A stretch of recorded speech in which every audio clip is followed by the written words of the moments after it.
que se vierta por no cumplir esta alianza. Y por lo tanto el pueblo de Israel ha hecho una alianza con Dios. Alianza que en 3 semanas la rompen con lo del becerro de oro. Dices tú, hay que ver, qué borrico hay que ser. Pues así somos los hombres, empezando por el Antiguo Testamento. Entonces, es impresionante porque cuando te metes en toda esta dinámica, te das cuenta que Dios está hablando con ellos. Por eso, al romper la alianza del modo que ellos lo han hecho, dice Dios, no, becerro de oro, no habéis entendido nada. Arca de la alianza, ahí es donde yo voy a estar con vosotros. Y fijaos que el arca de la alianza acompaña al pueblo de Israel durante 40 años en el desierto. ¿Sabéis por qué fueron 40 años? Fueron 40 años porque Dios castigó de tal manera que toda la generación que estaba en el pecado que cometieron con el becerro de oro, todos ellos murieron en el desierto. Ninguno de ellos entró en la tierra prometida. Tierra prometida que ya los judíos lo interpretan y lo entienden que es como una figura y una imagen del cielo. Es decir, yo camino en esta tierra que es como el desierto, que tengo que luchar, que tengo que avanzar, porque sé que me espera el cruce del río Jordán, y al otro lado del río Jordán me espera la tierra prometida. O sea que voy intercalando estas imágenes para que veáis que muchas veces cuando uno entiende la clave con la cual se entiende el Nuevo Testamento, tú lo lees y te quedas alucinado porque dices, caramba, aquí hay una cantidad de documentación y de conocimiento que si yo lo tuviera me iba a ayudar muchas veces en mi vida diaria. Y eso es lo que quiero hacer la Escritura. Contarnos historias de cosas que son relevantes para nosotros si sabemos la clave en que están dichas. Y entonces nosotros nos vemos reflejados en ellas. Continúo, porque el arca de la alianza va a ser lo que sea, lo que está ahí en el centro de la vida de Israel y en el centro de los centros del templo de Jerusalén. El templo de Jerusalén, que es como el máximo. No sé si habéis visto alguna fotografía, seguro que sí, porque han salido cada vez que los papas han ido a Jerusalén. ¿Habéis oído hablar del Muro de las Lamentaciones? El Muro de las Lamentaciones es lo único de las pocas cosas que quedan del antiguo templo de Jerusalén. Y era una parecita, una pared pequeña del templo.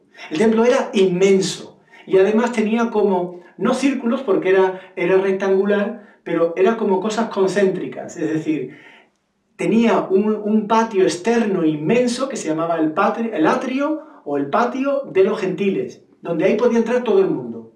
Tenía unas entradas y unas escaleras inmensas, espectaculares. Si podéis ver una fotografía, lo podéis mirar en internet, ponéis dibujo del arca del templo de Jerusalén. Impresionante. O sea, era sobrecogedor.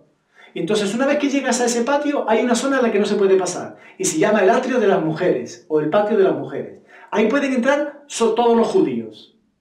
Y es de las mujeres porque, lo siento, pero en aquel momento sí que es verdad que no se trataba muy bien a las mujeres, y ya esto tuvo que venir Jesucristo para arreglarlo, porque nosotros los hombres con gran frecuencia acabamos un poquito con estas actitudes. Bueno, pues dice el atrio de las mujeres porque hay otro atrio al cual solo pueden entrar los hombres, que se llamaba el atrio de los judíos. Atrio de las mujeres o patio de las mujeres, patio de los judíos. Hay un tercero que se llama el de los sacerdotes. Y a ese se le llama el santo. Es decir, ahí ya los que entran tienen que ser de una tribu especial, los levitas. Y solo pueden ser levitas o descendientes de Leví los que puedan entrar ahí, porque eran los únicos que podían ser sacerdotes. Y los sacerdotes lo que hacían era llevar las cosas propias del templo, que son hacer sacrificios, ofrecer ofrendas a Dios, etcétera, etcétera. Y en ese santo, dentro de ese santo, había un templete, una especie de templo rectangular pequeño que se llamaba el Santo de los Santos. Debía ser espectacular porque tenía una cortina que era de más de 10 metros de alta, en que había 2 querubines, como el Arca de la Alianza, que se miraban uno a otro. Estaban bordados y debía ser de una riqueza espectacular. Allí casi todo era oro, piedras preciosas, y todo era madera de primera clase y construcción que le costó a Salomón pues todo lo que pudo, porque ofreció a Dios lo mejor que tenía. Y dentro de eso que se llamaba el Santo de los Santos. Y ahí adentro solo había cosas, muy pocas cosas. Estaba el Arca de la Alianza, estaba el candelabro de los 7 brazos, que es la imagen del pueblo de Israel, y luego había algunas otras cosas, pero era lo único. Y allí no entraba nadie. Nada más que el sumo sacerdote, que era de todos los sacerdotes, todos los años se elegía a uno que estaba por encima de todos. Y ese entraba una vez al año para ofrecer un sacrificio delante del Arca de la Alianza. A propósito, el Arca de la Alianza, en toda la historia de Israel, se pierde en tiempo de Ezequiel y nadie sabe dónde está. Yo visité Etiopía cuando vivía en Kenia varias veces y escuché que en un sitio, dicen los etíopes, no se lo creen ni ellos, que en una cueva profunda está guardada el Arca de la Alianza. Si el Arca de la Alianza hubiese estado ahí, los judíos hubiesen tomado Etiopía entera. ¿Por qué? Porque para ellos el Arca de la Alianza es como el centro de su religión. Dios está ahí. Entonces, ¿qué es lo que hacía el sumo sacerdote? Entraba y echaba sangre del sacrificio y ofrecía a Dios, como decía, es el día del sacrificio para pedir perdón por los pecados de Israel. Había toda una ceremonia, no puedo entrar porque es que cada una de estas cosas que os estoy diciendo habría tema suficiente como para dar una conferencia entera sobre cada una de ellas. Pero el Arca de la Alianza, y fijaos que en todo el Antiguo Testamento se habla constantemente de eso y en el Nuevo Testamento Jesucristo solo menciona la alianza una vez, una sola vez, pero en un momento muy muy crucial, que es cuando está consagrando el vino y dice que esta es mi sangre, sangre de la nueva alianza. Dios ha hecho una antigua alianza con el pueblo de Israel, Dios hace ahora una nueva alianza en Jesucristo, y claro, por eso dice San Juan Bautista con mucha claridad y fuerza, este es el Cordero de Dios que quita el pecado del mundo cuando ve a Jesucristo por primera vez. Porque los judíos habían pasado toda su vida, la religión de Israel es un continuo riada de sangre de animales que se ofrecen a Dios junto con la grasa, se ponían encima de los altares y se quemaban. Y eso era lo que constantemente se ofrecía a Dios. Y de pronto ahora aparece Jesucristo y dice Juan Bautista, toda esa sangre ha sido una preparación, porque el verdadero Cordero de Dios es este. Claro, resulta que cuando ellos han escuchado a Juan el Bautista decir eso, y ahora Juan el Evangelista está al pie de la cruz, ve que a Jesucristo lo traspasan con una lanza y ve que sale de su costado sangre y después agua, y dice, tate, este es el Cordero de Dios, porque es que ha derramado toda su sangre. Ahora este es el que quita los pecados del mundo. Y claro, por eso toda la historia de la pasión tiene muchísimo que ver con lo que ahora yo voy a intentar un poquito desarrollar, porque me voy a centrar un poquito en Cristo. Perdona que de estas pinceladas no están todas desarrolladas, pero lo dejo ahí como un boceto para luego poderlo construir en el momento que haga falta. La alianza es lo más importante para el pueblo judío. Ellos son partícipes de que Dios es su Dios, Yahvé es su Dios y ellos son su pueblo. Por eso tienen esa actitud que tienen tan dura y tan fuerte con respecto a los demás. Ya sabéis que para el mundo de los judíos existen solo dos tipos de personas. Judíos, miembros del pueblo de Dios, y paganos. ¿Quiénes son los paganos? Todo el que no sea judío. Así de claro. Bueno, pues por eso dice aquí lo del Arca de la Alianza y dice, el Arca de la Alianza y más tarde el templo, se desarrolla la oración del pueblo de Dios bajo la guía de sus pastores. Es que ya la imagen de la iglesia está bastante clara. Tenemos un pueblo, tenemos un templo y tenemos unos pastores que rezan todos juntos, porque se lo pide Dios. Entre ellos, y ahora aquí claro se destaca alguien, David es el rey según el corazón de Dios. El pastor que ora por su pueblo. Su oración es un modelo para la oración del pueblo, puesto que es adhesión a la promesa divina y confianza plena de amor en aquel que es el solo Rey y Señor. El hecho de tener un rey en Israel era un desastre. O sea, a Samuel, el pueblo de Israel, le pide que le nombre un rey. Y Samuel dice, pero esto es una blasfemia. El rey de Israel ha sido siempre Yahvé. Por eso lo llevamos en el Arca de la Alianza, que es como un trono, el trono de nuestro Dios. Y dicen ellos, mira, déjate de rollo, nosotros estamos teniendo muchos problemas con la gente que vive a nuestro alrededor. Todos y cada uno de ellos tiene un rey, nosotros queremos también tener nuestro rey. Y entonces Dios le dice a Samuel, Samuel, no te han rechazado a ti, me han rechazado a mí. Pero dales un rey porque ellos van a pagar por eso. El primer rey, que es Saúl, un desastre. El segundo rey es David, que dice aquí que es según el corazón de Dios. Pero ojo, según el corazón de Dios. Estamos hablando de un hombre que cometió adulterio con la mujer de Urías, que además incluso asesina a Urías, y dices tú, caray, pues este es del corazón de Dios. No, porque él es también consciente de que es pecador. Y Dios no nos rechaza porque seamos pecadores. Dios lo que nos pide es que seamos capaces de asumir, aunque seamos pecadores. Bueno, y ahí está el Antiguo Testamento. ¿Qué me queda? Me quedan dos cosas solo y los voy a hacer un poquito pincelado, un poquito pasando por encima. La primera son los profetas. ¿Qué son los profetas? Es un modo de hablar que Dios tiene. Si leéis cualquier profeta, ya sabéis que hay 4 profetas famosos. Son famosos porque les llamamos profetas mayores y profetas menores. No es por su tamaño, sino por el tamaño de lo que escribieron. Los 4 profetas mayores son Isaías, Jeremías, Ezequiel y Daniel. Y los menores son 12, que están todos los demás, que no voy a entrar ahora porque son largos. ¿Qué son los profetas? Los profetas son personas que Dios elige, las saca del pueblo y le dice, mira, esto es lo que tienes que decirle al pueblo. O sea, que es el instrumento que Dios usa para hablar a su pueblo, y por lo tanto también forma parte de la oración. Los profetas son los portavoces de Dios, y por eso los profetas siempre empiezan sus mensajes diciendo, Yahvé dice Yahvé, y entonces ellos dicen lo que Yahvé les ha dicho. Los mensajes de Yahvé no siempre son mensajes de, ay, qué bien, qué bueno soy. Los mensajes de Yahvé con gran frecuencia son mensajes de, cuidado, ojo, mirad que si no hacéis esto, estáis perdidos. Y con gran frecuencia Yahvé, el pueblo de Israel, ¿qué hace? Pues lo que nos pasa a nosotros también, que no le hacemos caso a Dios.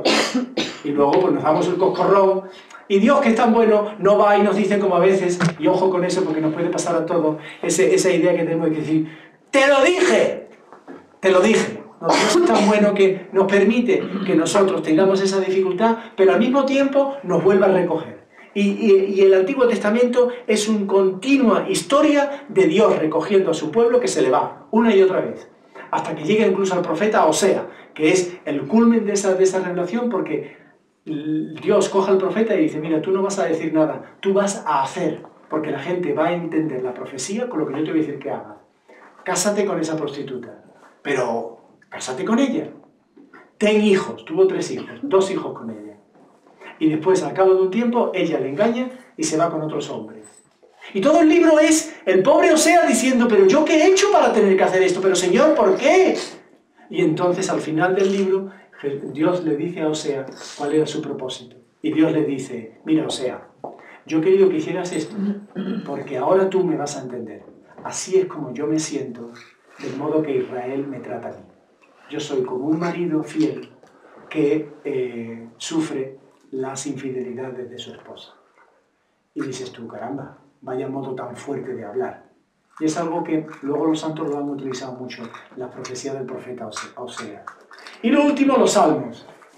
A la que no haya leído los salmos, castigado la semana que viene leyendo los salmos. No, los salmos, leerlo es un gozo. Nosotros los sacerdotes, ahora ya lo llevamos en soporte digital, pero nosotros los sacerdotes llevábamos siempre un libro negro, no sé si habéis visto a los sacerdotes dando paseos de un lado para otro, que se llama el breviario. El breviario son una serie de oraciones que nosotros las hacemos a determinados momentos del día, y si no se puede, pues al final del día, y esas oraciones lo que hace es, vamos leyendo unos himnos y después del himno se rezan los salmos.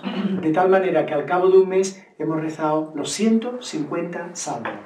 El Salterio tiene 150 salmos y de hecho el Rosario eran 3 partes, ahora San Juan Pablo Magno añadió los misterios luminosos, pero eran 3 partes porque cada una tenía 50 Ave Marías y cada una de las 50 Ave Marías, los 3 eran 150 que correspondía con cada uno de los salmos.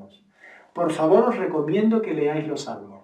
Los salmos son oraciones, son canciones, son oraciones hechas canciones, que se tocaban con una lira que las tocaba David, muchos de ellos las escribió David y otros también Salomón. Son canciones que expresan sentimientos del corazón del hombre que te llegan tan hondo, tan hondo. Y seguro que muchas veces, pues alguno de ellos, por ejemplo, utilizan imágenes que seguro que lo habéis oído. El Señor es mi pastor, nada me falta. Entonces tú le vas dando vueltas y vas pensando que se refiere a ti y te quedas impresionado diciendo, caray, cómo Dios conoce el corazón humano y qué bien lo expresa. Es un modo muy maravilloso y muy bueno leer los salmos para hacer la oración. Con un salmo a veces te sobra y te basta. Y luego los salmos es poesía judía.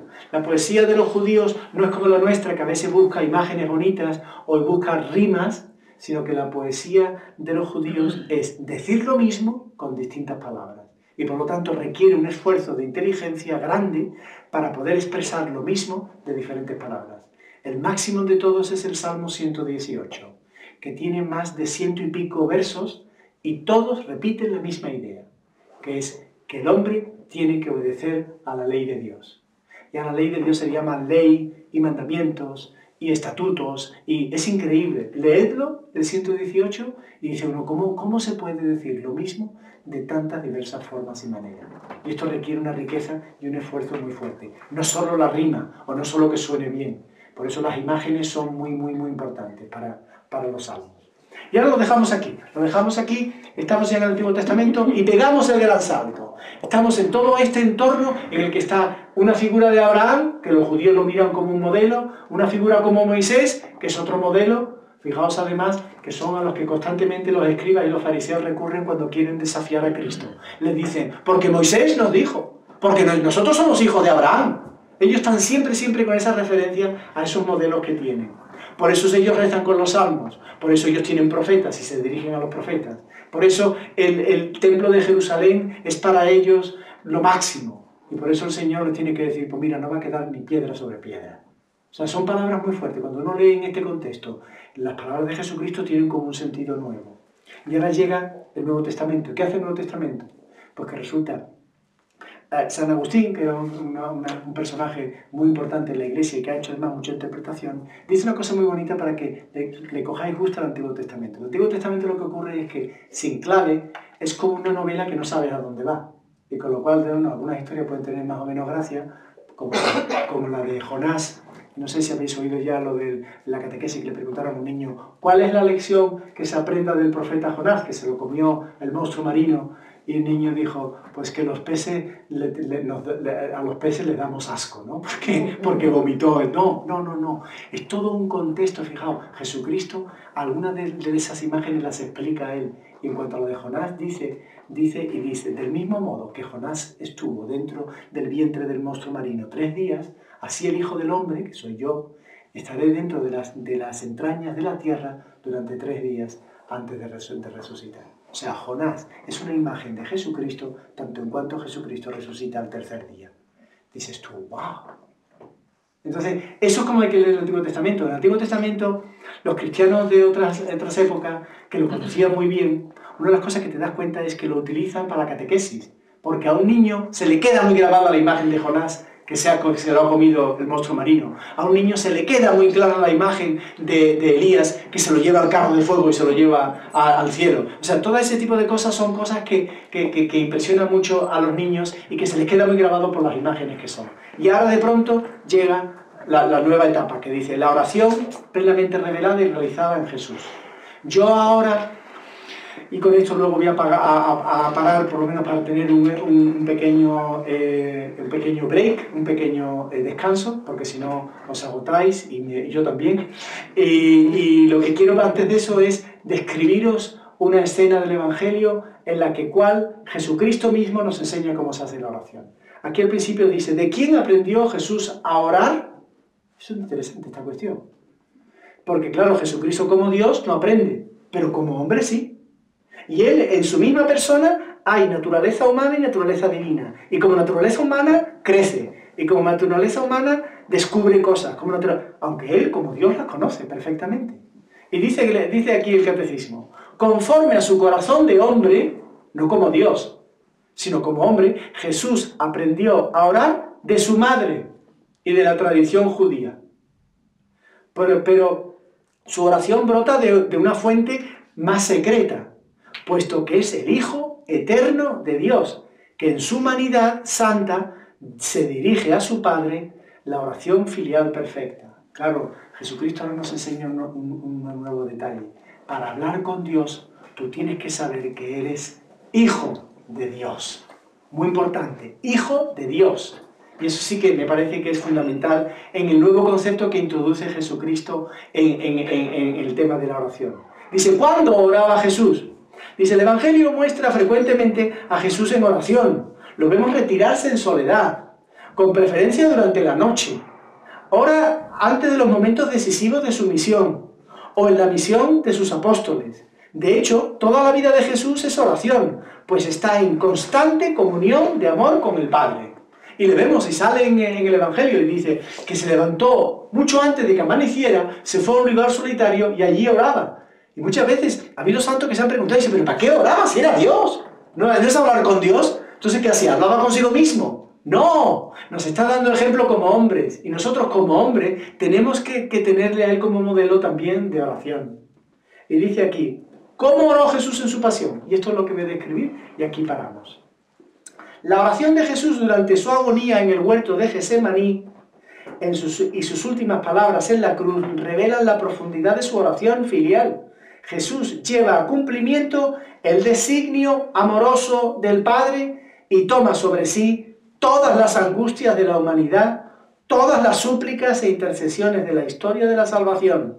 Las presenta al Padre, quien las acoge y escucha, más allá de toda esperanza, resucitándolo de entre los muertos.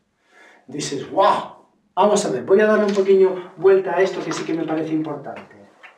Getsemaní, ¿dónde está metido? Está metido en los momentos más importantes de la vida de Jesucristo, que son la pasión, la muerte y la resurrección. Jesucristo ya al final de su vida va a vivir eso que muchos papas, sobre todo San Juan Pablo II, lo llamaba los misterios pascuales.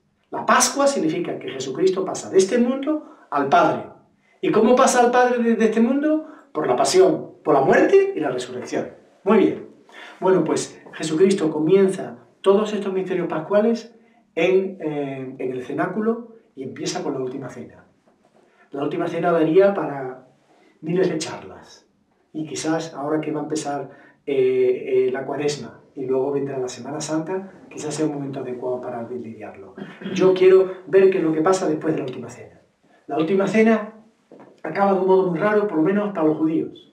Porque resulta que dice que cantan unos salmos y después salieron y se fueron al huerto de los olivos. Para cualquier judío, inmediatamente tú oyes eso, tú dices, ¡eh! Pero sí que la cena pascual, la cena en la que se celebraba la salida de Egipto, era impresionante porque esa cena es una cena ritual y había que comer las cosas por orden y todos del mismo modo porque era un recuerdo de la salida de Egipto. Había 3 cosas que se comían. Hierbas amargas, se comía también el pan ácimo y se comía el cordero que se había asado. ¿Por qué hierbas amargas? Los judíos permanecieron en Egipto 450 años de esclavitud. Y las hierbas amargas les recordaban todos esos años en los que vivieron así. Y al tomarla, los padres explicaban a los hijos por qué hacían eso. La segunda era el pan ácimo. ¿Os acordáis que después de la última plaga en Egipto, que es la plaga de los primogénitos, se mueren? Y Dios les dice, haced pan, pero no le pongáis levadura, porque si no tendría que estar toda la noche hasta que fermentara. Hacedlo sin fermentar, meterlo en el horno y os lo coméis. Pan sin levadura. Por lo tanto, el pan que se toma en la cena pascual antes que los judíos salgan de Egipto es un pan sin levadura. Por lo tanto, cada vez que lo rememoraban por la Pascua, el 14 de Nisán, que es la primera luna llena de primavera, cuando ya se está acercando la primavera, entonces resulta que es en ese momento cuando los judíos vuelven a recordar y durante toda esa semana solo toman pan ácimo. No le ponen levadura y por lo tanto el pan no se eleva y no tiene esos pequeños agujeritos que tiene nuestro pan habitualmente. Pan sin levadura.